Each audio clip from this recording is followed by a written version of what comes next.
আমার নাম শাহরিয়ার আলম, আমি শ্রীরাম বায়োসিড জেনেটিক্স থেকে এসেছি। আজকে আমরা একজন চাষি ভাইয়ের সঙ্গে দেখা করে নেবো।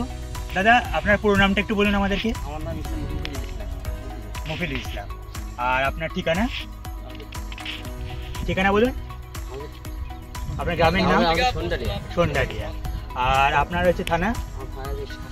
আর আপনার হচ্ছে জেলা? আপনি এখানে কি চাষ করেছেন? কি কোম্পানি? বায়োতারা। তা আপনি কতদিন ধরে করছেন চাষটা?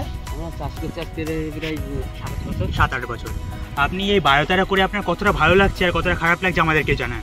বায়োতারা মালটা খুব ভালো মাল। হ্যাঁ, মালটা খুব ভালো, মালটা ওয়েটও আছে, মালটা মালটা ফিনিশিংও আছে, মালটা খুব ভালো। আর কি ফলন কি আপনি বেশি পান? হ্যাঁ, ফলনই বেশি পাচ্ছি। ফলন কোয়ালিটি কেমন? কোয়ালিটিটাও খুব ভালো, সুন্দর কোয়ালিটি। আর কি অন্যান্য ভ্যারাইটির থেকে আমাদের ভ্যারাইটিকে আগে ফলন দেয়? হ্যাঁ, আগে ফলন দেয়, সবার চেয়ে আগে ফলন। আর আপনি আগামী বছর তাহলে করবেন এটা চাষ? হ্যাঁ, ভালো লাগলো তো আপনার করে? হ্যাঁ, বছর বছরই আমি করি এই চাষ বায়োতারা। তাহলে ভালো থাকবেন দাদা, নমস্কার।